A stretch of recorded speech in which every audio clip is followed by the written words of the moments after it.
आत्मने नमः। ये सुबह मैंने बताया था कि हम सब आत्मा हैं। अगर प्योर आध्यात्मिकता में हम अगर अपने आप को रखना चाहते हैं तो एक दूसरे से आत्मने नमः बोलेंगे कि मैं भी आत्मा हूँ, तू भी आत्मा है। हम एक दूसरी आत्माओं को आपस में नमस्कार करते हैं। हम शरीर नहीं है। और परमात्मा को नमस्कार करने के लिए आत्मने नमः के बाद परमात्मने नमः।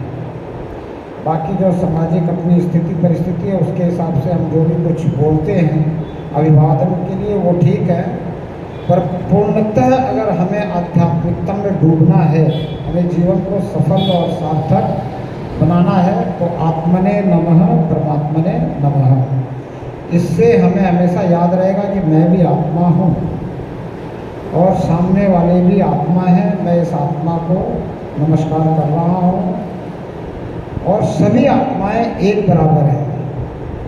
तो कोई भी द्वैत भाव नहीं, अद्वैत भाव कि हम सब एक बराबर हैं। कोई सामाजिक बंधन नहीं, किसी भी प्रकार से ऊंच नीच नहीं, किसी भी प्रकार से किसी भी प्रकार की ईर्ष्या नहीं, द्वेष नहीं, सिर्फ प्रेम। और प्रेम इसलिए कि जैसा मैं हूँ वैसा ही तू है। शरीर का फर्क हो सकता है, उम्र का फर्क हो सकता है। एक बच्चा है, ये भी आत्मा है, मेरी जैसी आत्मा है।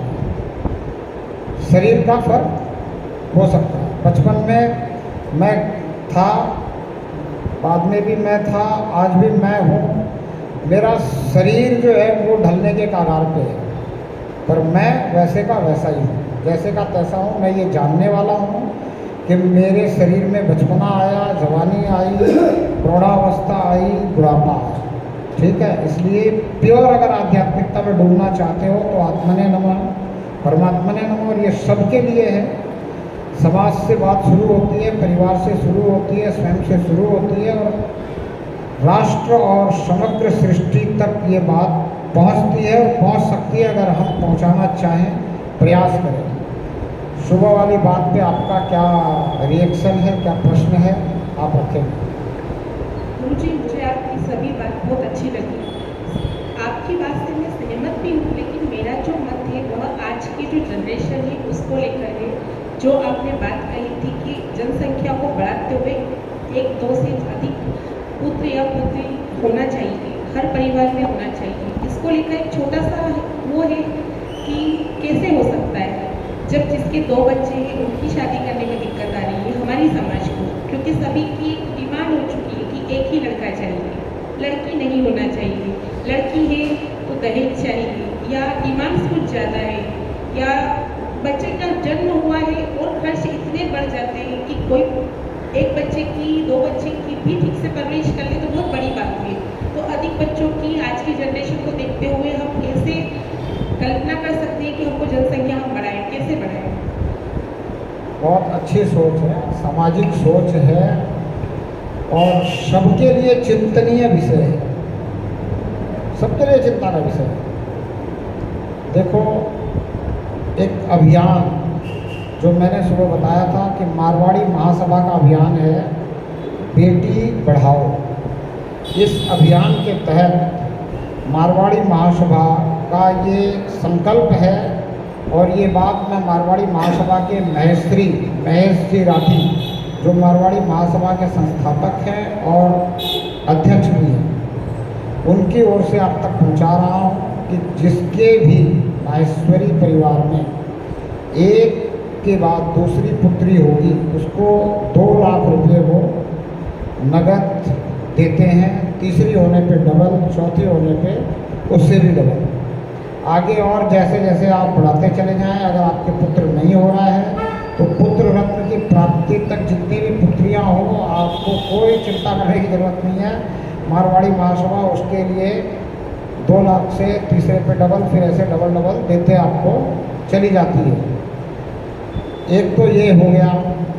अब दूसरी बात कि हमें सिर्फ यही नहीं देखना है कि हम परवरिश नहीं कर पा रहे।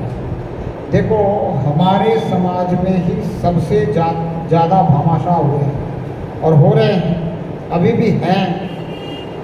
तो ये एक सामाजिक व्यवस्था हमने स्वयं ने बनानी है और हम उस प्रयास में लगे हुए हैं। मारवाड़ी महासभा और साथ में माहेश्वरी इंटरनेशनल जो संस्था है बसंत बांगड़ जी की, वो इस कार्य में लगी हुई है। अगर किसी को किसी भी तरह की अव्यवस्था इसमें अगर आ जाती है कि भाई हम बच्चे तो आगे बढ़ा सकते हैं, वंश बढ़ाने के लिए प्रयास कर सकते हैं, हमारा समाज आज 8 लाख में सीमित करके रह गया है, उसको हम जनसंख्या को बढ़ाने का प्रयास कर सकते हैं, पर समस्या ये है कि बच्चों का पालन पोषण। तो इसके लिए चिंता करने की ज़रूरत नहीं है। जहाँ भी आपको जिसको भी ज़रूरत महसूस हो, आप मुझसे या महेश जी राठी से संपर्क करके इसका हम समाधान आपको देंगे। होगा और समाज से ही होगा, समाज के लिए होगा। ये कार्य हमने शुरू जो किया है लोगों के लिए, लोगों के द्वारा ही होगा। और विशेष करके महिलाओं से मुझे निवेदन करने के लिए कहा गया है, क्योंकि इसमें जो सबसे ज़्यादा भागीदारी है वो आपकी है। और मैंने अपने माता से जो सीखा है, मुझे कोई शिक्षित करने वाला है, मुझे कोई धार्मिकता के पथ पे चलाने वाला है, मुझे कोई आध्यात्मिकता के पथ पे चलाने वाला है, तो वो मेरी माता जी है।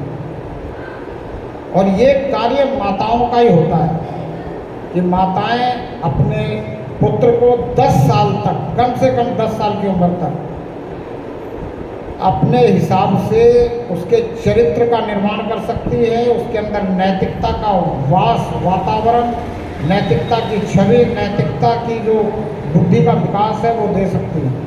तो ये माताओं से निवेदन है कि वो ये प्रयास स्वयं करें। आज की सभी माताएं शिक्षित हैं, पढ़ी लिखी हैं, 10 साल की उम्र तक कम से कम।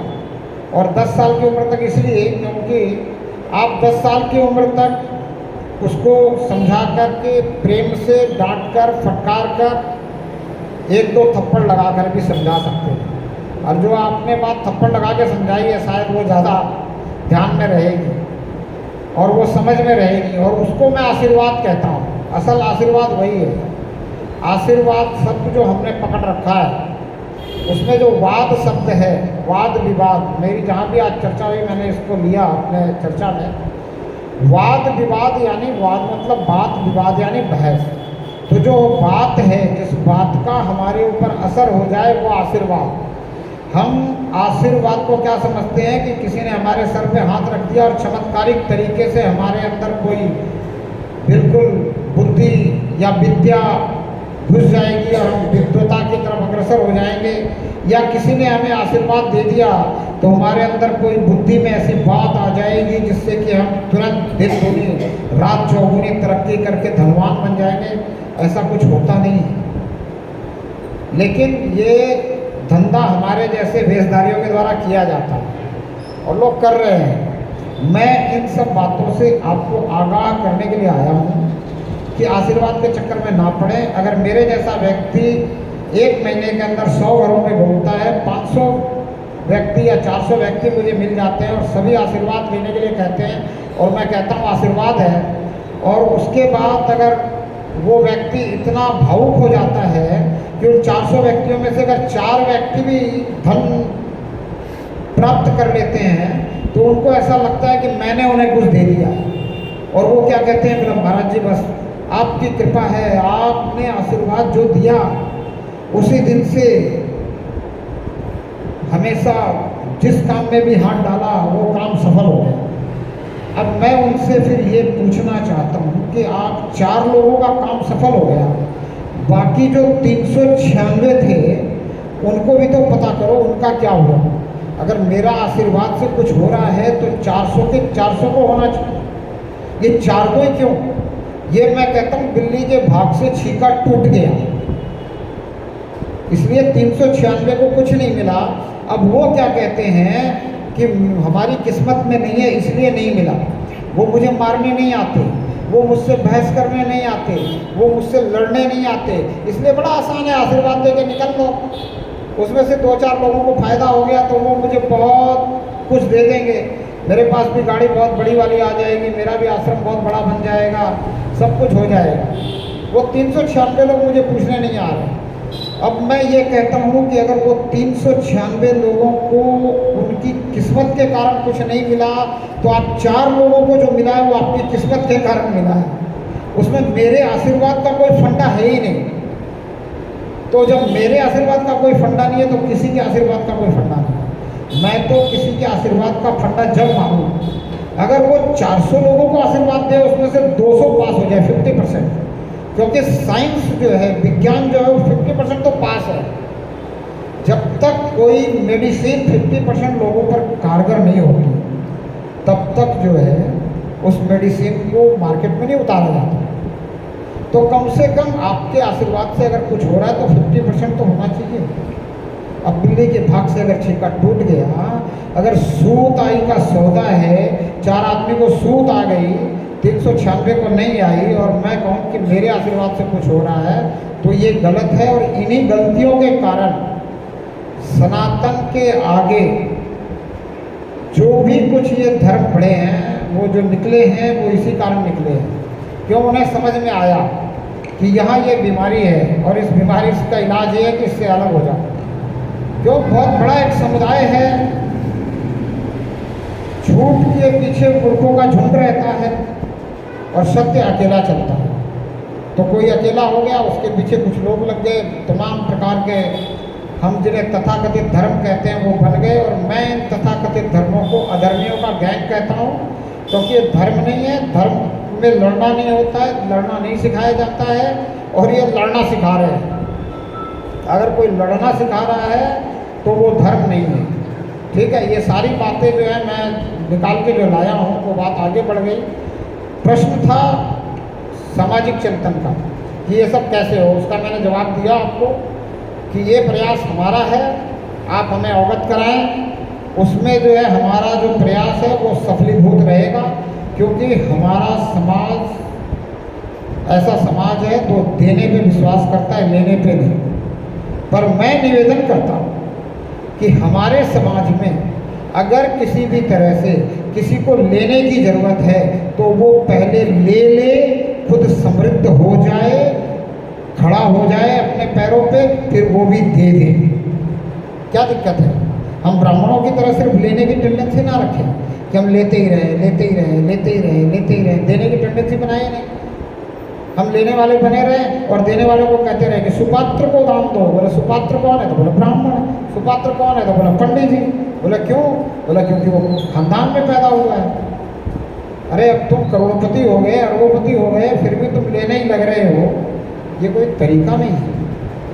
ज़रूरतमंदों की हमें सेवा करनी है। तो मैं ये शुरुआत करना चाहता हूँ कि हमारे समाज में जो सबसे पहले ज़रूरतमंद है, जो अभी थोड़ा हमसे अगर निचली स्तर पर है, धन के मामले में, विद्या के मामले में, विद्वता के मामले में, शिक्षा के मामले में, बेरोजगारी के मामले में, तो उसे हम मिल करके उच्चतम शिखर पर लाएं।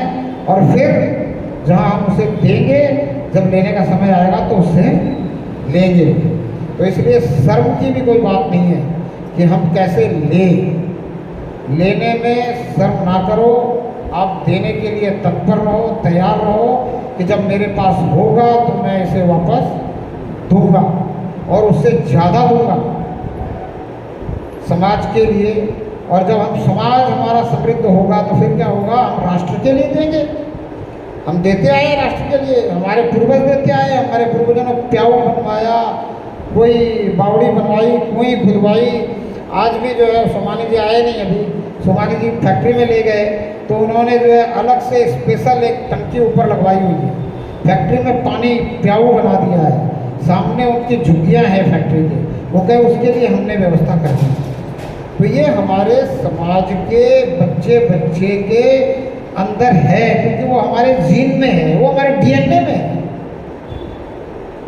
ये होना भी चाहिए। पर जो ज़रूरतमंद है उनको लेने में कोई और कसर नहीं रखनी है। और इसी व्यवस्था को लेकर के हम आपके बीच में उपस्थित हैं। इस विषय को आपको आगे बढ़ाना है, एक दूसरे को बताना है, और आप प्रेम पूर्वक, ईर्ष्यापूर्वक नहीं। कभी कभी क्या होता है, ईर्ष्यापूर्वक जब व्यक्ति बोलता है ना किसी को, तो उसमें व्यंग होता है। अगले को ऐसा लगता है देखो मुझे जानबूझ के नीचा दिखाया जा रहा है, मुझसे ये बात बताई जा रही है, तो उसको बुरा भी ना लगे, उसे ऐसा भी ना लगे कि मुझे नीचा दिखाया जा रहा है। तो इसलिए ईर्ष्यापूर्वक नहीं, प्रेमपूर्वक जब अपने शब्दों को गहनता से विचार करके उसके समक्ष रखें कि सामने वाला उसे उल्टा ना सोचे, सामने वाला ये ना सोचे कि मेरी अवस्था व्यवस्था से मुझे अवगत कराया जा रहा है अपने आप को ऊंचा दिखाने के लिए। ऐसी हमारी सोच नहीं होनी चाहिए, ऐसी सोच हमारी है नहीं। हमारे अंदर द्वेष तो बिल्कुल भी नहीं है, ये तो मैं पूरी तरह से मानता हूँ, क्योंकि मैं समाज में बचपन से लेके 89 तक रहा हूँ, तो मुझे पता है कि द्वेष नहीं है, पर ईर्ष्या है थोड़ी बहुत। कहीं ना कहीं ये रहता है कि ये मेरे से थोड़ा नीचे रह गया, ये थोड़ा छोटा है, ये बड़ा है, मैं बड़ा हूँ, मेरे पास बहुत कुछ है, थोड़ा अहंकार है, ईर्ष्या है, ये भी नहीं होनी चाहिए। इसका निवेदन मैं कर सकता हूँ क्योंकि मैं संत वेश में हूँ, और कोई निवेदन करे तो कोई कहे कि पहले अपना अहंकार तो ख़त्म कर ले, पर मैं संत वेश में हूँ इसलिए मैं कह सकता हूँ। मुझे कोई ये नहीं कहेगा कि आप अपना अहंकार तो ख़त्म करो, आप अपनी ईर्ष्या तो ख़त्म करो। इसलिए मैं ये कह सकता हूँ, निवेदन कर सकता हूँ, ये निवेदन कर रहा हूँ। ये आपके प्रश्न का मुझे लगता है कि पूर्णतः निदान तो नहीं है, पर कोशिश है निदान करने की। इसमें पूर्णतः निदान तब होगा जब आप सबका सहयोग मिलेगा, आप सब सहयोगी होंगे, और दुखी व्यक्ति को खुद न मांगना पड़े उससे पहले ही आप एक जो आपका संगठन है उसके थ्रू से उसको दोगे, और ये कह के नहीं दोगे कि आपको दान दे रहे हैं या आप पे दया कर रहे हैं या आप पे कृपा कर रहे हैं। नहीं, हमारे पास है, हम आपको लोन प्रोवाइड कर रहे हैं, हम आपको ये लोन प्रोवाइड कर रहे हैं, और विदाउट इंटरेस्ट लोन प्रोवाइड कर रहे हैं, और आपको वापस करना है। ये जब आपके पास हो जाए आप वापस कर सकते हैं, ये आपकी अपनी मर्जी है, आपकी छूट है। जब आपको लगे कि देना है तब दें, और हमें ये सोचना है कि देने वाला है नहीं, लेना है नहीं। क्यों? क्योंकि अगर उसने शिक्षा में लगा दिया किसी के, वो कहाँ से रिपे करेगा? हाँ, अगर उसने बिजनेस किया है, वो रिपे करने लायक बनेगा तो वो रिपे कर पाएगा, नहीं कर पाएगा, और कुछ कार्य करेगा, समाज के बराबर खर्च करेगा, शादी विवाह में और किसी प्रोग्राम में समाज में बराबर का हिस्सेदार बनेगा तो भी अच्छा है। पर उसे हमें देना है लोन कह करके, दान कह के नहीं देना है। हम तुम्हें दे रहे हैं ये कह के नहीं देना है कि भाई हमारे पास है, हमारी संस्था ये काम कर रही है, हम लोन दे रहे हैं। और अगर आप रिपे कर पाओ, करो, अच्छी बात है। आप अगर अपनी तरफ से ब्याज दो, साथ में इसमें और कुछ बढ़ा के दो तो बहुत अच्छी बात है, ताकि ये संस्था और भी किसी को लोन प्रोवाइड कर सके। ये मेरे इस विषय में विचार है। अच्छा, और किसी का कोई प्रश्न है तो आप रख सकते हो, अगर आप समझते हो कि प्रश्न करना चाहिए। इधर से भी कोई हो, करें प्रश्न। है किसी के पास कोई प्रश्न? शिक्षा में आज बच्चे बाहर पढ़ने जा रहे हैं। बाइक गुरु जी, शिक्षा में बच्चे। अच्छा, हाँ, एक निवेदन करूँगा। ये जो एक शब्द निकला है गुरु जी, इस शब्द पे मेरी थोड़ी सी सुनना 10-20 मिनट। आपका प्रश्न आप 20 मिनट बाद बोलेंगे। ये जो गुरु जी शब्द है, मुझे लगता है आज के समय में बहुत ज़्यादा हमारे खोपड़ी पे असर कर रहा है, और हमें इस गुरु जी शब्द से इतना ज़्यादा भावुकता से जोड़ दिया गया है। कहते हैं कि गुरु बिना ज्ञान नहीं। क्या कहते हैं? गुरु बिना ज्ञान नहीं। अगर आपने गुरु नहीं बनाया तो भवसागर भी पार नहीं हो सकते। ये सब किसने कहा? कहा किसने? मेरे जैसे भगवाधारियों ने। क्यों कहा? आपको भवसागर से पार करने के लिए नहीं कहा है, आपको बताया जा रहा है कि गुरु बिना भवसागर पार नहीं करोगे।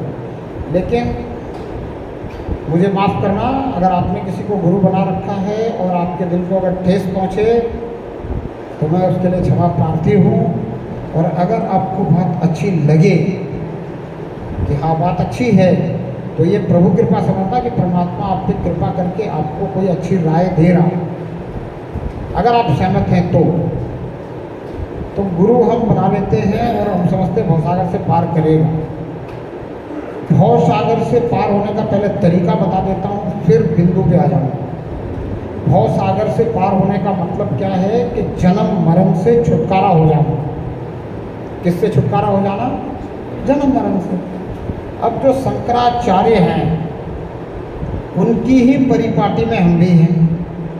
आज अगर मुझे महसाचार्य कहा जा रहा है तो इसीलिए कहा जा रहा है क्योंकि शंकराचार्य थे, वो आचार्य थे, तो मुझे भी आचार्य कहा जा रहा है। किसी ने मुझे उपाधि दे दी कि हम आपको महसाचार्य घोषित करते हैं। तो शंकराचार्य ने क्या कहा कि जन्मत मरत असह दुख होए। जन्मने में और मरने में असह दुख होता है। जब हमारा जन्म होता है तो हम बच्चे रोते हैं। अगर हमें जन्मने में दर्द नहीं होता हम रोते क्या? जन्मने के बाद हमें भूख लगती है तो हम रोते हैं। क्यों? क्योंकि जब हमें बचपन में भूख लगती है तो हमें कुछ ना कुछ महसूस होता है, दर्द, पीड़ा, कोई ना कोई और कुछ महसूस होता है तो हम रोते हैं। तो इसका मतलब अगर जन्मने में भी हम रो रहे हैं तो वहाँ दुख है। और मृत्यु के समय दुख होता ही है, सबको दुख होता है। अगर किसी की मृत्यु उत्सव में बदल जाती है तो उसका ये समझ ले आप कि जीवन में जो भक्ति की है वो भक्ति सफल हुई है।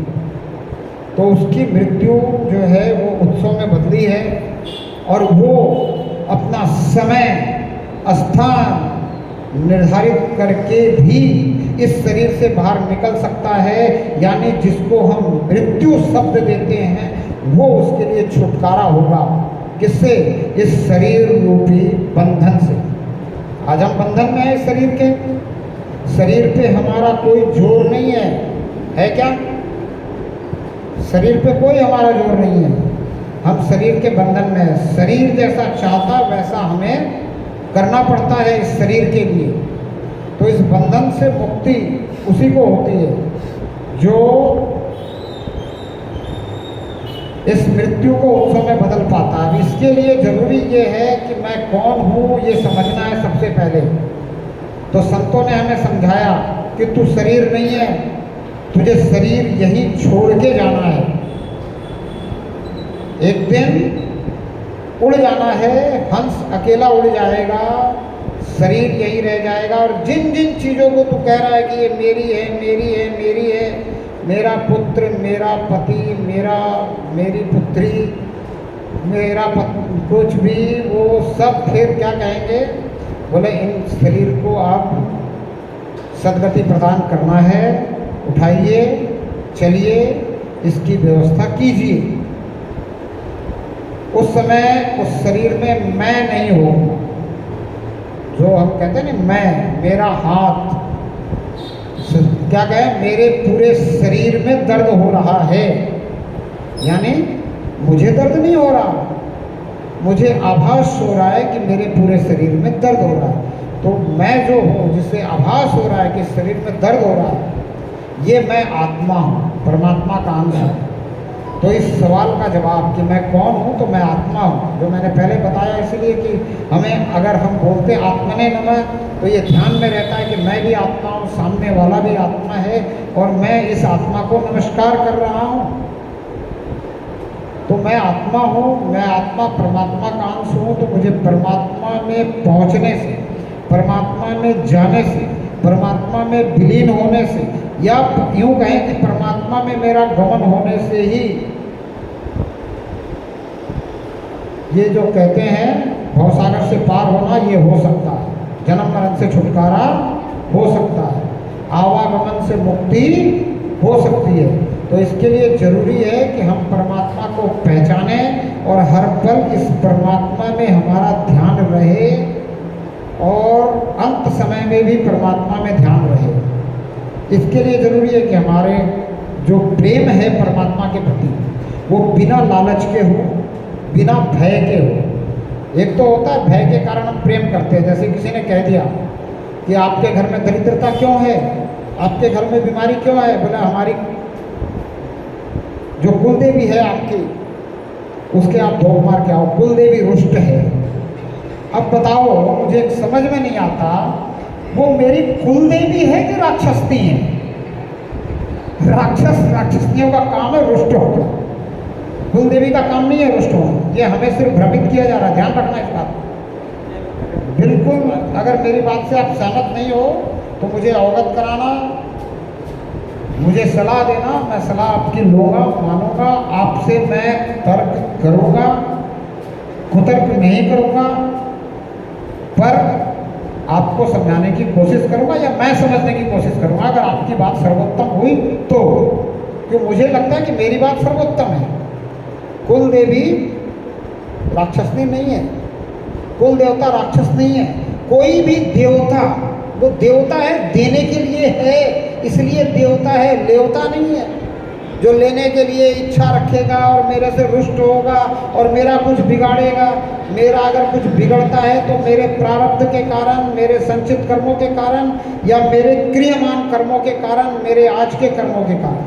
कर्म का मेरा भोग है, कर्म का लेख है ये बात अगर आप समझ गए तो आप समझ जाओगे कि एक जो महाभारत में कथा आई है कि जब भीम और किसी ब्राह्मण के यहाँ रह रहे हैं तो उस समय एक राक्षस का जिक्र आता है कि उस गांव में के बाहर एक राक्षस रहता है, उसने तय कर रखा है गांव वालों से कि आप मुझे हफ्ते में एक दिन बैलगाड़ी भर के भोजन भेजोगे और एक साथ में जो व्यक्ति आएगा बैलगाड़ी लेके मैं उसको भी खा जाऊंगा।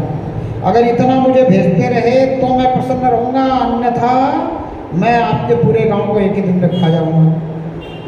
तो अब भीम को जब इस बात की पता चली तो भीम कहता मैं जाऊँगा।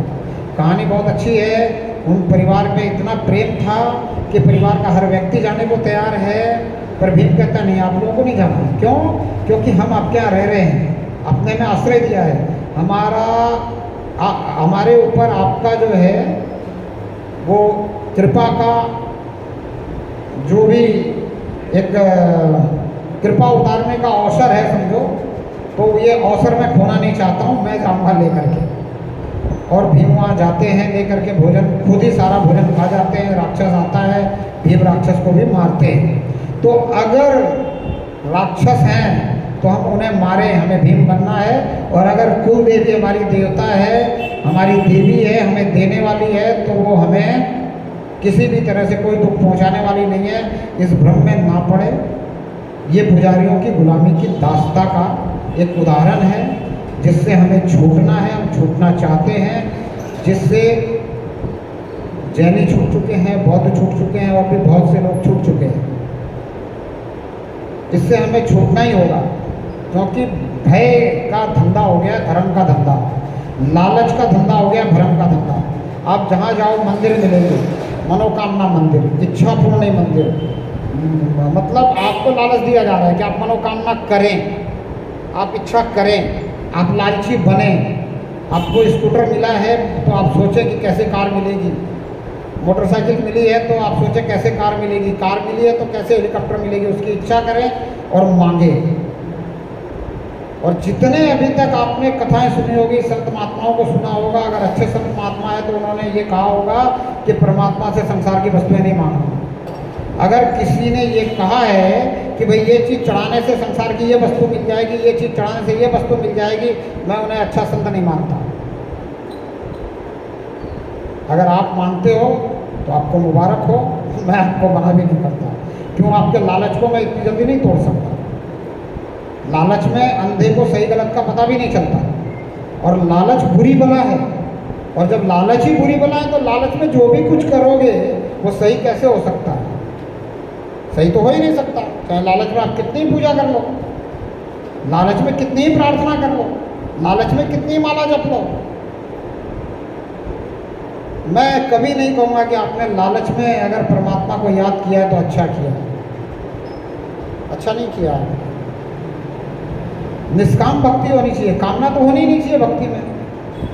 भक्ति में कामना का कोई मतलब नहीं है, निष्काम भक्ति होनी चाहिए। तो इस बात को समझ गए आप। अब फिर वहीं गुरुजी वाले पॉइंट पे आते हैं। अब गुरुजी क्या कहते हैं? भवसागर पार करना। तो परमात्मा को पहचाने बिना भवसागर पार नहीं होता। तो एक श्लोक है कि गुरु गोविंद दो खड़े काके लागू पाएं, बलिहारी गुरु आपकी जिन गोविंद दियो मिलाए। तो इसका मतलब गुरु कौन है? जिसके साथ गोविंद खड़ा मिले। अगर गोविंद खड़ा नहीं मिले, सिर्फ जानकारियां दे रहा है, शास्त्र पढ़ा रहा है, तो वो आचार्य है, गुरु नहीं है। शिक्षक है, गुरु नहीं है। और अगर आप शिक्षक और आचार्य को गुरु कहते हो तो आप भाषा के जानकार नहीं हो। हमारी भारतीय भाषा में जो भी शब्द अलग अलग गढ़े गए हैं उनका अलग अलग मायने है। दो शब्द हैं, जानकारी और ज्ञान। तो जानकारी वो जो किसी से मिले, किसी के अनुभव से मिले, कोई बताए, किसी पुस्तक को पढ़ के हम हासिल करें। पढ़ी लिखी सुनी सारी बातें जानकारी में आती हैं, ज्ञान में नहीं। मैं उसे ज्ञान नहीं मानता, मैं उसे जानकार मानता हूँ, ज्ञानी नहीं मानता। उसे विद्वान मानता हूँ, ज्ञानी नहीं मानता। ज्ञान क्या है? जो स्वयं के अंदर से उपजे, ये ज्ञान है। और असल में मुझसे कोई पूछता है कि ज्ञान क्या है, तो मैं कहता हूँ परमात्मा को पहचानना ही ज्ञान है। ऐसे ही ये तीन शब्द जो हैं, शिक्षक, आचार्य और गुरु, तो शिक्षक और आचार्य हमें मिलते हैं। गुरु वो है जिसके साथ गोविंद खड़ा मिले। गुरु गोविंद दोनों खड़े कांके लागू पाएं। अब अगर गुरु और गोविंद दोनों खड़े मिले तो आपको सोचना है कि मैं किसके पैर पड़ूं। अब ये आपको सोचने पे जिस संत ने मजबूर किया है, वो संत आगे इसका जवाब भी देता है। क्या कहता है? बलिहारी गुरु आप की। अब पैर पड़ने की बात खत्म। अब पैर पड़ने की सोच रहा था, पर उसके बाद गई। अब वो पैर नहीं पड़ रहा है, इसलिए मैंने मना किया, पैर मत पड़ो। कुछ नहीं रखा इन पैर पड़ने में। आप कहते हो पैरों में झुकेंगे, किसी के सामने झुकेंगे, अहंकार खत्म हो जाएगा। मैं कहता हूं, आपने रामायण सीरियल में देखा है, रावण झुकता अपने नाना जी के सामने। शंकर जी के सामने सिर्फ झुकता ही नहीं है, अपने सर को काट काट कर डाल देता है। अहंकार खत्म हुआ क्या? आप कहते हो सिर्फ झुकने से अहंकार खत्म हो जाएगा? नहीं होगा। इसलिए वो संत पैर पड़ने वाली बात से ऊपर उठ रहा है। अब कहता बलिहारी गुरु आपकी। बोले गुरु जी, मैं आपके सामने संपूर्ण बल हारता हूँ। और क्यों हारता हूँ? क्योंकि आपने गोविंद मिला दिया। अगर कोई गोविंद मिला दे तो उसको गुरु बना लो, अन्यथा मेरा निवेदन है किसी आचार्य, किसी शिक्षक को गुरु मत बनाओ। कोई मंत्र जाप से आपका कल्याण नहीं होने वाला। कल फुकुआ जो गुरु हैं, जो गुरु मंत्र देने वाले गुरु हैं, ये सब आपको लल्लू बनाकर, मेरे शब्दों में ध्यान देना, बहुत मार्मिक शब्द हैं, आपको लल्लू बनाकर अपना उल्लू सीधा कर रहे हैं। फिर से कहता हूँ कि जो भी आपको परमात्मा से मिलाए बगैर अपने आप को गुरु कहलवा रहे हैं, आपको कंठी माला देकर गुरु बन रहे हैं, मंत्र जाप या काम को फूंक कर गुरु बन रहे हैं, वो आपको लल्लू बनाकर अपना उल्लू सीधा कर रहे हैं। उनकी नज़र आपके कल्याण पर नहीं है, उनकी नज़र सिर्फ आपके सेवा पे है कि आप कितनी सेवा उनकी कर सकते हो। इसीलिए वो गुरु पूजा मनाते हैं, गुरु सेवा की बात करते हैं। और आपकी गुरु पूजा और गुरु सेवा की भावना का लाभ उठाकर स्वयं का यशोगान करते हैं और करवाते हैं, यशस्वी होने का प्रयास करते हैं, अपने आप को नामचीन बनाने का प्रयास करते हैं। और आप समझते हैं मैं तो ऐसे गुरु का शिष्य हूँ जिसका बहुत नाम है, पर मैं कहता हूँ मैं तो ऐसे महेश का वंशज हूँ जिसका कोई गुरु नहीं। बताओ शंकर जी का गुरु कौन है? ब्रह्मा विष्णु महेश तीनों को परमात्मा ने धरती पे भेजा है, पदार्पण परमात्मा से हुआ है तीनों का, तीनों को काम दिया है। सृष्टि में जीव की रचना करनी है, पालन करना है और श्रृंगार करना है। अब शंकर जी का गुरु कौन हो सकता है? उसके आगे कोई था ही नहीं। शंकर जी का गुरु परमात्मा, ब्रह्मा जी का गुरु परमात्मा, विष्णु जी का गुरु परमात्मा। तो अगर हमारे महेश का गुरु परमात्मा, तो मेरा गुरु परमात्मा क्यों नहीं हो सकता? मैं क्यों नहीं परमात्मा को अपना गुरु मानकर परमात्मा से परमात्मा की पहचान पूछूं, परमात्मा से परमात्मा को मांगूं? और मैं संतों की कथाओं को सुन करके, संतों की बातों को सुन करके ये क्यों न समझूं कि संत मुझे कह रहे हैं कि परमात्मा से परमात्मा को मांग, दुनिया की वस्तुएं मत मांग। दुनिया की वस्तुएं तो तुझे तेरे भाग्य से मिलेगी, तेरे पूर्वार्ध के कर्मों से मिलेगी, तेरे प्रारब्ध कर्मों से मिलेगी, या फिर आज के समय में तेरे द्वारा सच्चाई ईमानदारी से किए गए मेहनत के फल स्वरूप मिलेगी। तो इस बात को मैं मानूं, और गुरु जी शब्द पे ये मेरा उद्बोधन था। और मैं निवेदन करता हूँ कि मुझे कोई गुरु जी शब्द से न बुलाए, क्योंकि मुझ में ये लायकियत नहीं है कि मैं आपको परमात्मा से मिला दूँ।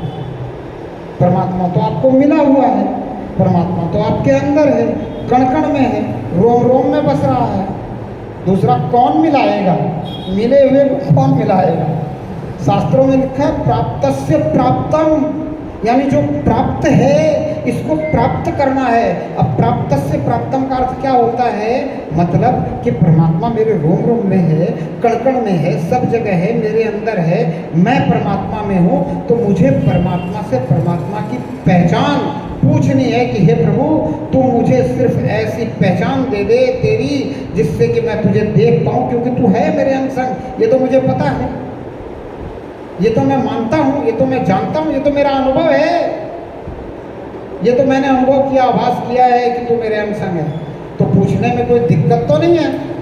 परमात्मा को गुरु बनाने में कोई दिक्कत तो नहीं है कि है? क्यों?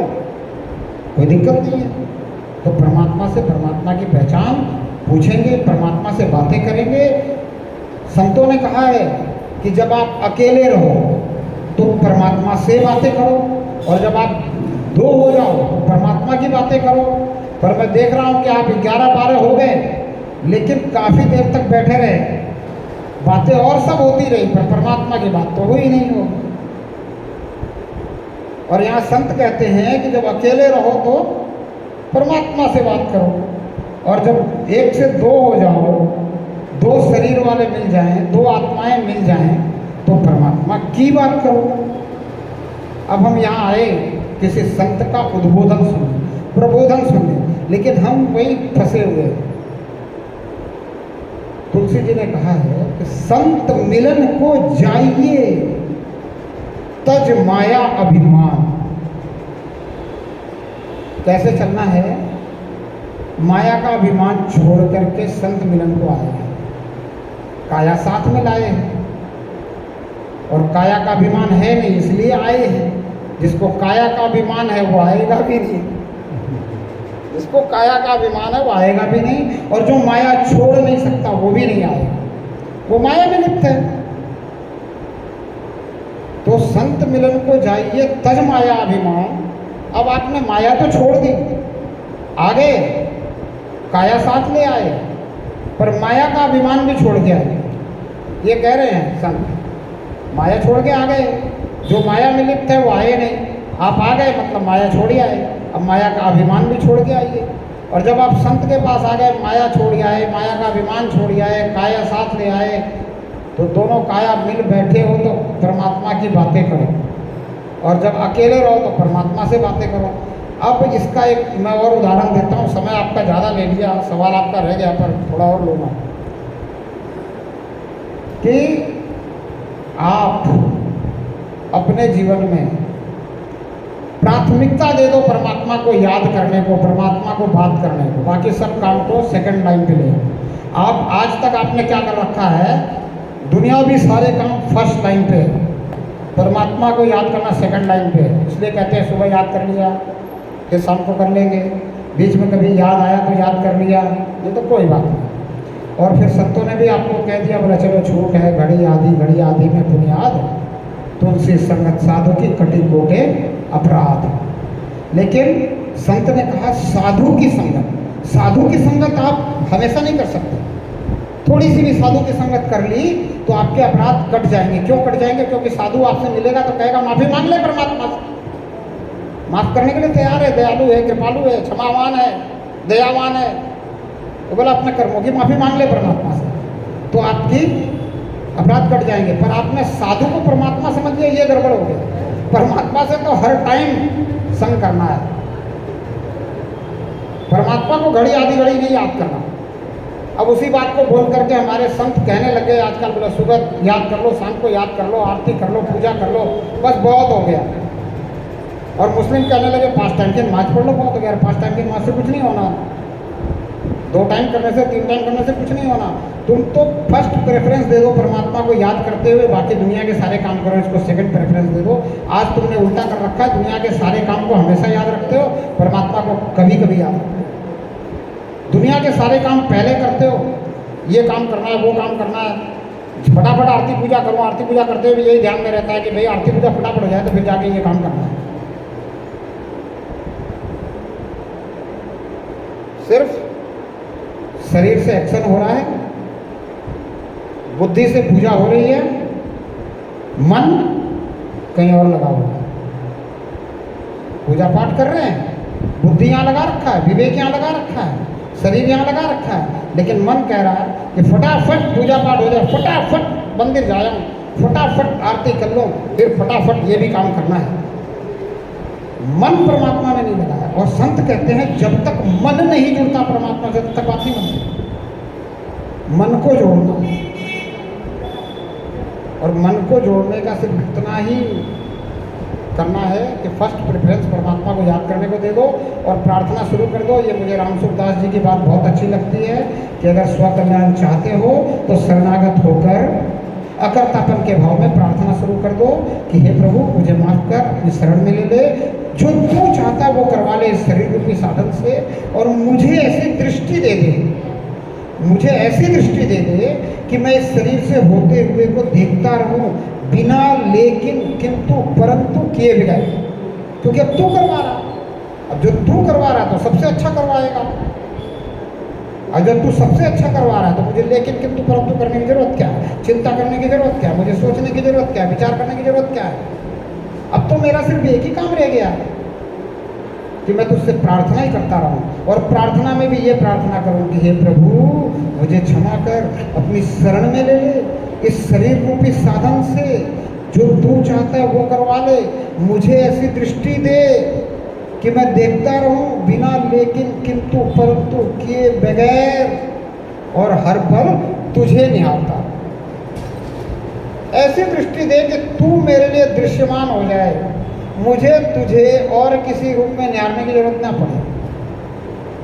मंदिर मेरी पहली सीढ़ी थी, अब मुझे दूसरी तीसरी सीढ़ी पे चढ़ा।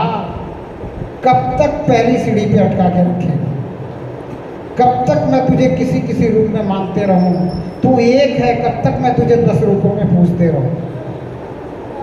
कब तू मुझे ऐसी दृष्टि देगा कि मैं तुझ एक को समझ पाऊं, जान पाऊं, पहचान पाऊं, आंखें खुले तो भी तुझे देख पाऊं, आंखें बंद हो तो भी तुझे देख पाऊं, मेरे शरीर से कुछ भी होता रहे पर मुझे तुझसे प्रेम है, इसलिए तेरी पहचान हो जाए तो मैं हर पल तुझे ही आता रहूँगा। और ये ऐसा है कि इससे सुंदर कोई नहीं है, इससे सुंदर कोई नहीं है। तो जब सबसे सुंदर मिल जाएगा तो और कुछ भी सुंदरता आपके लिए मायने नहीं रखेगी। जो सबसे सुंदर है इसी ने इस दुनिया को इतनी सुंदर बनाया है, इसीलिए इसको कहते हैं सुंदरम, सत्यम शिवम सुंदरम।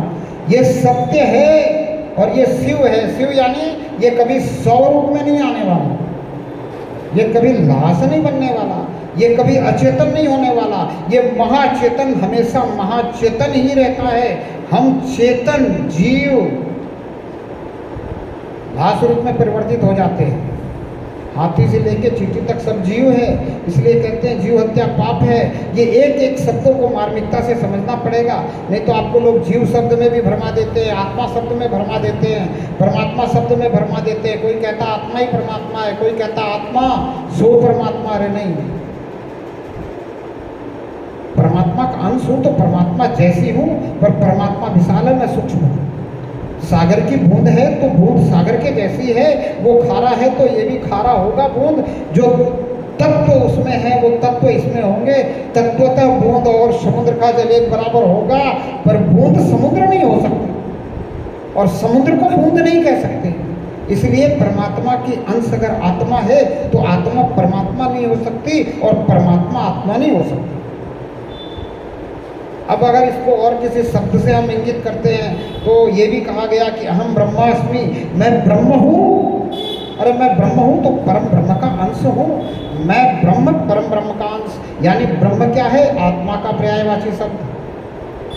बहुत सी बातें आज आप तक पहुँचती हैं क्योंकि आप सोशल मीडिया से जुड़े हुए हो, आप टीवी वगैरह देखते हो, कथाएँ देखते हो, शब्द बहुत सारे पहुँचते हैं। किसी शब्द में भ्रमित ना हो, बिल्कुल पक्का ये मान लें, जान लें, समझ लें कि मैं शरीर नहीं हूँ, मैं शरीर का उपयोग करने वाली आत्मा हूँ और मैं परमात्मा का अंश हूँ। और मुझे परमात्मा को पहचान कर परमात्मा में विलीन होना है तो मुझे फर्स्ट प्रेफरेंस परमात्मा के प्रार्थना को देना है, दुनिया के सारे काम को बाद में, और प्रार्थना करते रहना है। एक दिन ऐसा आएगा कि मुझे परमात्मा दृष्टि देगा, मैं कृपा पात्र बनूंगा, परमात्मा कृपा साध्य है और मुझे परमात्मा पहचान में आएगा। और फिर परमात्मा मेरे शरीर से अपने आप ही जो कुछ करवाना है वो करवाएगा। जब तक मुझे परमात्मा समझ में नहीं आता, परमात्मा पहचान नहीं देता, परमात्मा कृपा नहीं कर रहा, तब तक मुझे प्रार्थना करती रहनी है और अपने अंदर झांक के देखना है कि मेरे से कोई गलती तो नहीं हो रही, मैं जो कर रहा हूँ उसमें कोई गलती तो नहीं कर रहा हूँ, कहीं मैं कोई ऐसा काम तो नहीं कर रहा हूँ जिसके लिए मेरी बुद्धि गवाही नहीं देती हो। बुद्धि भी दो प्रकार की है, सुबुद्धि और कुबुद्धि। इनमें लड़ाई चलती रहती है। आप कहें मुझे ये काम करना है तो एक बुद्धि कहती है हाँ कर ले, अब सुबुद्धि कहती है नहीं करना। कुछ ऐसा काम होता है जो अच्छा होता है तो सुबुद्धि कहती है जल्दी कर, कुबुद्धि कहती है अभी क्या है, अभी तो बहुत समय पड़ा है, बाद में करना। तो आप प्रार्थना शुरू करोगे तो सुबुद्धि तो कहेगी, विवेक कहेगा कि करते रहे करते रहे, कुबुद्धि कहेगी अरे कहाँ फंस गया, क्या करने लगा है, अभी थोड़ी मर रहा है, अभी थोड़ी तुझे इस शरीर से बाहर निकलना है, अभी थोड़े और इस शरीर का आनंद ले ले, अभी और थोड़ा इंद्रियों में फंसा है। फिर वो कुबुद्धि मन को भी प्रोत्साहित करती है, मन फिर आपको अपनी तरफ खींचता है। पर साधक वो है जो मन को अपनी तरफ आकृष्ट कर लेता है, मन को अपनी तरफ लगा लेता है। तो हमें साधक बनना है और इस साध्य को, परमात्मा को सिद्ध करना है, पहचानना है, प्रार्थना करनी है। हमें संतों ने जो मार्ग दिया है इस मार्ग पे चलना है, समझना है इस बात को। और गुरु का आप समझ गए, निवेदन करता हूँ, मुझे गुरु जी कोई ना कहे, स्वामी जी कहे, महाराज जी कहे, बाबा जी कहे, संत जी कहे, जो मैं हूँ वो मुझे बना रहने दें। अब आपका शुरू हो। स्वामी जी, मेरा एक निवेदन है कि आज परिवार सब छोड़े हुए हैं, एक लड़का है एक लड़की, तो उसके माँ बाप चाहते हैं कि मेरा बच्चा अच्छा पढ़े, अच्छा पैकेज लग जाए इसका, ताकि मतलब इसका भविष्य बने। वो बच्चा परिवार में यहाँ से जाने के बाद 3 साल 4 साल पढ़ने लगता है तो परिवार वालों को, रिश्तेदारों को पहचानना भूल जाता है। और एक नई पीढ़ी पैदा हो गई है, 60% शादियाँ इंटरकास्ट मैरिज हो रही है, 30% शादी अरेंज मैरिज हो रही है, जिससे मतलब जो है कि परिवारों में कुसंस्कार और कुरीति पैदा हो रही है और परिवार बिगड़ रहे हैं। क्या इसका समाधान कैसे हो सकता है, आप बताएं। पहली बात जो आपने कही वो ये कि सभी चाहते हैं कि 2 बच्चे हों, एक बेटा एक बेटी, या फिर एक ही हो। ये जो चाहत है, ये चाहत कुछ हद तक सही भी है। जिनकी ऐसे विचार हैं उनके हिसाब से, पर मेरे विचार से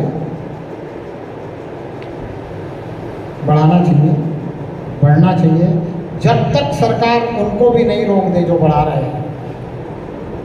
अगर उनको भी रोक दे तो हमारा विचार बहुत सही है, हमें 1-2 में संतोष करने में कोई दिक्कत नहीं है। ये बात समझने की है। जब तक सरकार उनको भी ना रोक दे, जब तक वो ना रुक जाए, क्योंकि सबसे ज़्यादा खतरा उनसे है जो बढ़ते जा रहे हैं, उनका वोट बैंक बढ़ते जा रहा है। ये सिर्फ हमारे समाज की बात नहीं है, संपूर्ण सनातनियों के लिए ये बात है। और वीडियो बन रहा है, जब ये होगा प्रसारित तो सबको मिलेगा ये प्रसाद कि क्या कहा संत जी ने। अब दूसरी बात कि शिक्षा सभी देना चाहते हैं और शिक्षा देने के कारण वो दूर चले जाते हैं और फिर परिवार को भूल जाते हैं। इसमें कमी हमारी है, माता पिता की बहुत बड़ी कमी है। अब माता पिता के सेमिनार में मैं एक बात बोलता हूँ कि आपने बचपन से ध्यान देना है बच्चों के पालन पोषण में। पहले नंबर बात, गलत शब्द जो है उसको बच्चों के सामने कभी प्रयोग नहीं करना। अब गलत शब्द का मतलब क्या है, आप ये मत सोचें, जो शब्द मैं कह रहा हूँ गलत गलत, यही नहीं बोलना है। क्यों नहीं? क्योंकि अगर बच्चा कुछ गलती कर रहा है और हम उसको बोलेंगे अरे तू गलत कर रहा है, तो वो सोच नहीं पाएगा कि करना क्या है। कर तो गलत रहा, अब करना क्या है? तो गलत करना ऐसा नहीं बोलना, उसके क्या बोलो, तू अच्छा नहीं कर रहा है। क्या बोलना है? तू अच्छा नहीं कर रहा है। बात वही हो गई, शब्द बदल गए, भाव बदल गए। अब वो सोचेगा कि क्या अच्छा है जो मुझे करना चाहिए, क्योंकि मैं अच्छा कर नहीं रहा हूँ, तो कुछ ऐसा हो जो अच्छा हो वो मुझे करना चाहिए। तो बच्चों से बात करने का तरीका, वे ऑफ टॉक अपने को बदलना पड़ेगा। हमेशा तू अच्छा नहीं कर रहा। और एक बात, बचपन से आ रहा हूँ, आप तक पहुँचूंगा, ध्यान से सुनते रहना। और एक बात, जब बच्चा छोटा होता है, पैर में चलना ही सीख रहा है, अभी उड़ाड़िया चल रहा है, वो आता है किसी न किसी चीज़ से टकरा जाता है। अब माता, क्या कहना माता का भाव, माँ का ममत्व, बच्चा रो दे, माँ का कलेजा बाहर है। फिर माँ क्या सोचती है, बच्चा जल्दी से चुप हो जाए। क्या करेगी? जिस टेबल से वो भिड़ गया है, जिस बेंच से वो भिड़ गया है, जिस वस्तु से वो भिड़ गया है, उस वस्तु को पीटेगी। ले इसको मार दिया, ये बदमाश है, इसने तो ये चोट मार दिया, अब चुप हो जाओ। अब वो बच्चा जिंदगी भर एक बात सीख गया कि गलती मेरी होती नहीं है, गलती सामने वाले की होती है। गलती किसकी होती है? सामने वाले की। अब वो बच्चे को आप कितना भी समझाने की कोशिश करोगे बाद में कि गलती तेरी है, वो नहीं सीखेगा, वो नहीं समझेगा कि गलती मेरी है। बोला आज तक मेरी गलती नहीं हुई, आज मेरी कैसे हो गई? तो बच्चे को उसी समय आपको ये बताना है कि आंखें तेरे पास है, चल के तू आया है, चीज यही थी, तो खुद इससे लड़ा है, तुझे चोट लगी है, गलती तेरी है, चुप हो जा, आगे से ऐसे आना नहीं। कोई वस्तु पड़ी हो तो देख समझ के आना, नहीं तो फिर लगेगी, फिर रोएगा। आप क्या समझते हो? बच्चा समझता नहीं है, इसलिए आप अपने ममत्व में बच्चे को चुप कराने के लिए कुछ और एक्शन करते हो। उस एक्शन का रिएक्शन हो जाता है, क्योंकि बच्चा आपकी गोद में आते ही आपसे सब कुछ सीखना शुरू कर देता है। जैसा आप सिखाओगे वैसा सीखना शुरू कर देगा। तो मैं माताओं को कहता हूँ, जागरूक होकर के बच्चों का पालन पोषण वहीं से शुरू करें, ताकि गड़बड़ी आगे ना हो। और एक बात बड़े ध्यान से सुनना, बहुत मार्मिक बात है। माता को बच्चे की गलती दिखाई देती है, माता सुधारने की कोशिश करती है, कुछ कड़वे शब्द कहती है, एक दो थप्पड़ भी लगा देती है, पुत्र या पुत्री चले जाते पिता के पास, आज तो माता जी ने मेरे साथ ऐसा कर दिया। पिताजी बोलते हैं, अरे रहने दे, तेरी माता ऐसी है, क्या करे इसका। अब वो बच्चा समझ गया, बोले वो गलती मेरी नहीं है, गलती तो माँ की है। पिताजी ने सिद्ध कर दिया, क्योंकि वो बच्चा जब छोटा होता ना, वो समझता है मेरे माँ बाप जैसा और कोई जानता ही नहीं कुछ। जो माँ ने सिखा दिया वो सीख गया, जो बाप ने सिखा दिया वो सीख गया। तो बोले वो गड़बड़ है, मेरी माँ को कुछ नहीं आता, माँ ऐसी है। अब क्या हुआ, आपको नेगलेक्ट करना शुरू कर देगा उसी दिन से। अब दूसरे दिन क्या हुआ, पिताजी को उसकी कुछ गलती दिखी। अब पिताजी ने भी उसको डांटा, फटकारा, क्या पता एक दो धर दिया, थोड़ा सुधार होना चाहिए। अब वो पहुंचा माता जी के पास, माता जी ऐसे ऐसे रो रहा है। अब आपने कह दिया अरे जाने दे बेटे, तेरे पिताजी ऐसे ही है, चुप हो जा। अब वो फिर समझ गया, बोला गलती मेरी नहीं है, यहाँ तो पिताजी की गलती है। अब उसे समझ में आ गया मेरे माता पिता दोनों गलत, मैं कभी गलत नहीं। जब टेबल से चोट लगी तो भी मैं गलत नहीं, अब भी मैं गलत नहीं। अब बताओ वो क्या करेगा परिवार में, क्यों रहेगा परिवार में? जब तक उसको जरूरत है तब तक रहेगा, उसकी अपनी ज़रूरत खत्म। वो कहेगा माँ बाप तो बेवकूफ़ है, बिना मतलब ही मेरे पीछे पड़े रहते, चलो रहा। क्योंकि पिता ने माँ को बेवकूफ़ साबित कर दिया, माँ ने पिता को बेवकूफ़ साबित कर दिया। तो इसलिए मैं निवेदन करता हूँ अभिभावकों से कि अगर बच्चे को सुधारना है, अकेले कोशिश ना करो, पहले आपस में दोनों अभिभावक बात कर लो कि सुधारना कैसे है, फिर उसको सुधारने की कोशिश करो।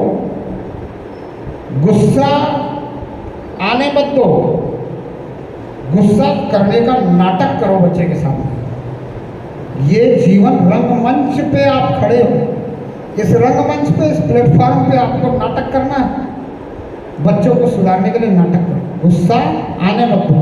गुस्सा आ जाए उस समय उसे कुछ ना बोलो, आप अपने से पूछो कि मुझे गुस्सा क्यों आया, क्या मैं ऐसा हूं कि मुझे गुस्सा आना चाहिए? मुझे गुस्सा आना नहीं चाहिए, मुझे गुस्सा कर लेना चाहिए। किस लिए? विकास के लिए, बदलाव के लिए।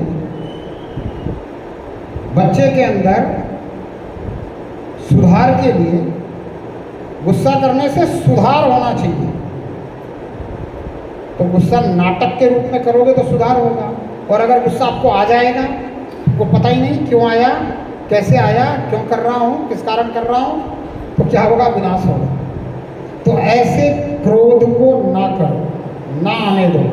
आ जाए तो पूछो स्वयं से कि क्या मुझे क्रोध आ सकता है? क्या मैं ऐसा हूँ कि मुझे क्रोध आ सकता है? क्रोध मुझ पे हावी हो सकता है? क्या क्रोध मुझसे बड़ा हो गया है? क्या क्रोध की इतनी शक्ति आ गई है कि वो मेरे ऊपर हावी हो रहा है? नहीं होना चाहिए। हाँ, मुझे परमात्मा ने क्रोध करने का टैलेंट दिया है, उसे नाटक के तौर पे करें। और दोनों अभिभावक मिल करके बच्चों को समझाने की कोशिश करें, एक दूसरे को नेग्लेक्ट ना करें। परिवार की समस्या खत्म हो जाएगी, बच्चा आपको इग्नोर करना बंद कर देगा और बच्चा आपसे जब तक आपका जीवन रहेगा तब तक जुड़ा रहेगा, और जब तक उसका जीवन रहेगा तब तक आपको याद करेगा। ये मेरी गारंटी है। हमारे अंदर हमें बदलाव करना जरूरी है, हमें अभिभावक बनकर जीना जरूरी है। हमें बच्चों के सामने पति पत्नी बनकर नहीं जीना, हम पति पत्नी बनकर ही जीते हैं बच्चों के सामने। बच्चों के सामने अगर हमने जरा सी भी ऊंची आवाज़ में बात कर ली एक दूसरे से, बच्चे को क्या समझाएंगे? हम बच्चे को कहेंगे प्रेम कर, हमारा आपस में प्रेम नहीं है। उसे दिख रहा है कि दोनों में प्रेम है ही नहीं। अरे आपकी खटपट है ना, जरा होश में जागरूक होकर जीवन को जियो। बच्चे के सामने नहीं, दूर जा कर के अपनी समस्या का समाधान करो, और प्रेम से करो।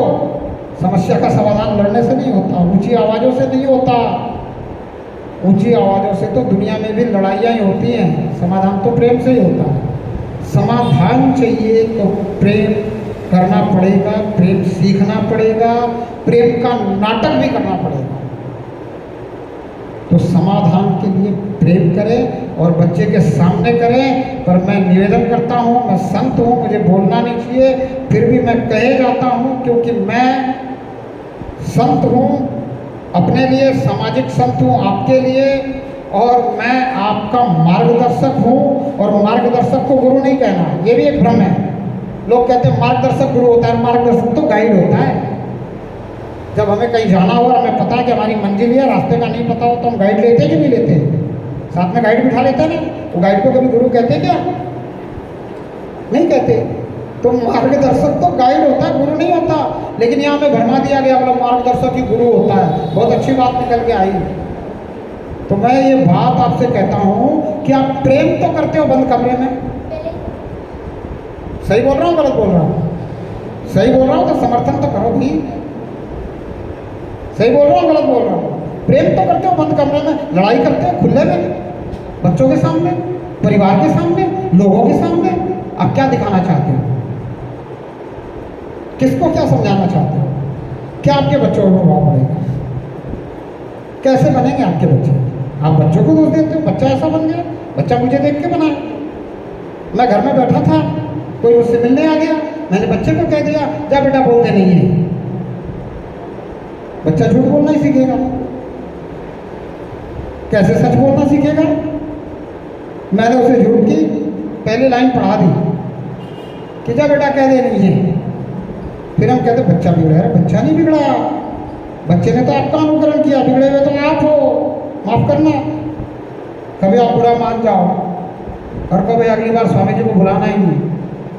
स्वामी जी ने तो कह दिया हम ही बिगड़े हुए, स्वामी जी है एक अच्छे सच्चे, तो बाकी सब बिगड़े हुए, माफ़ करना। मुझे दोबारा आना है इसलिए माफ़ी मांग रहा हूँ।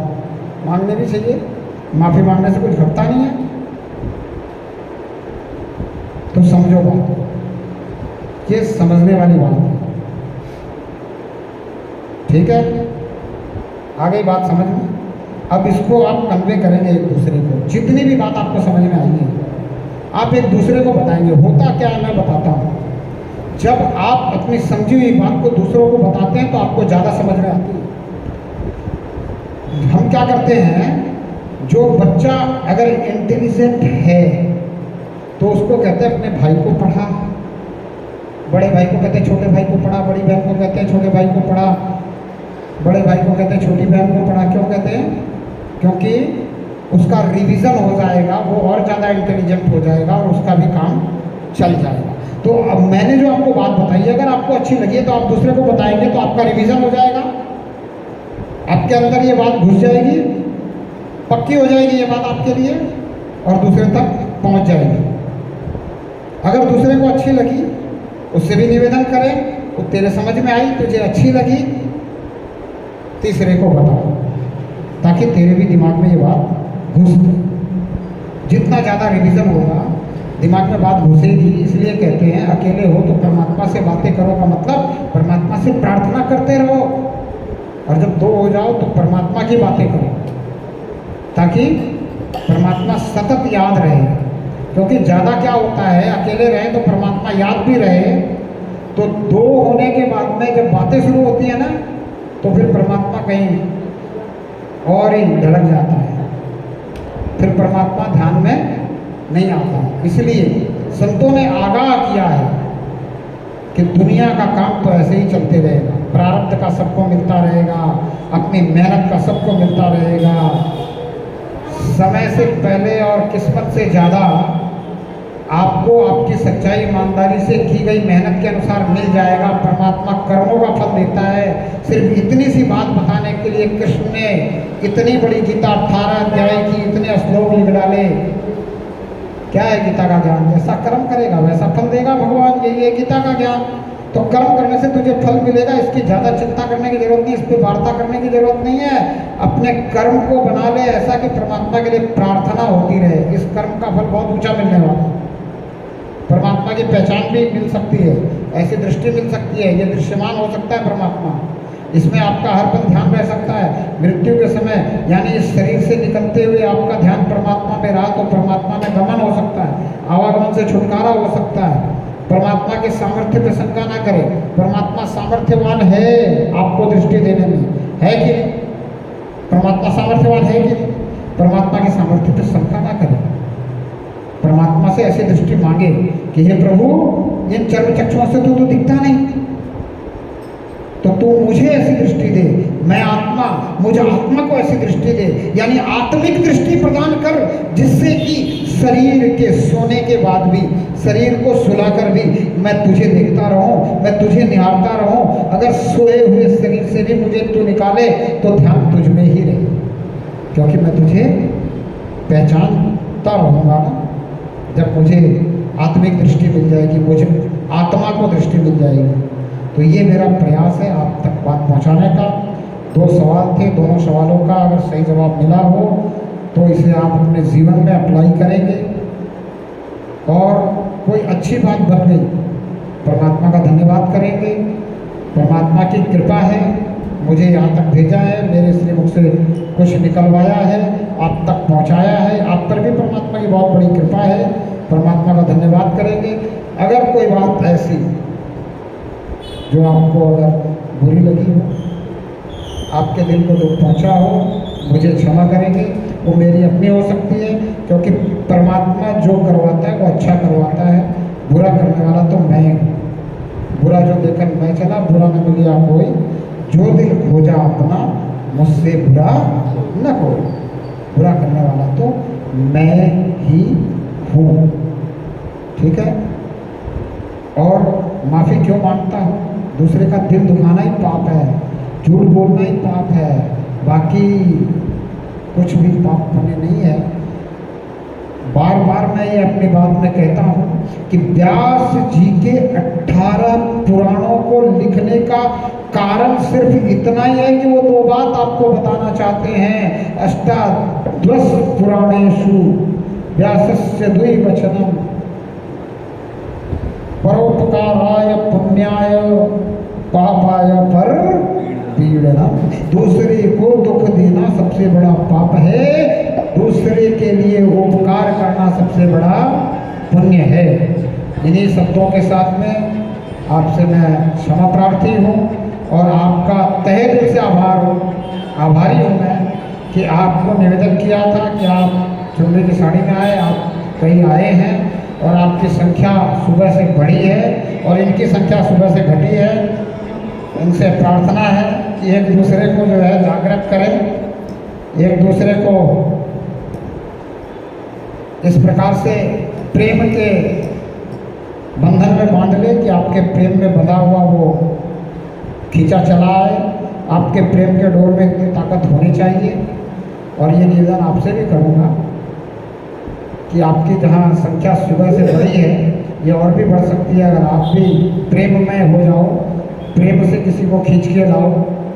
और मैं ये भी आशा रखता हूँ कि आप किसी भी ऐसे मौके पे जब आप एकत्र हो रहे हो तो मुझे बुलाने का प्रयास करोगे और मेरे पास समय होगा तो मैं आने का प्रयास करूँगा। इन्हीं शब्दों से ओम शांति, आत्मने नमः, परमात्मने नमः।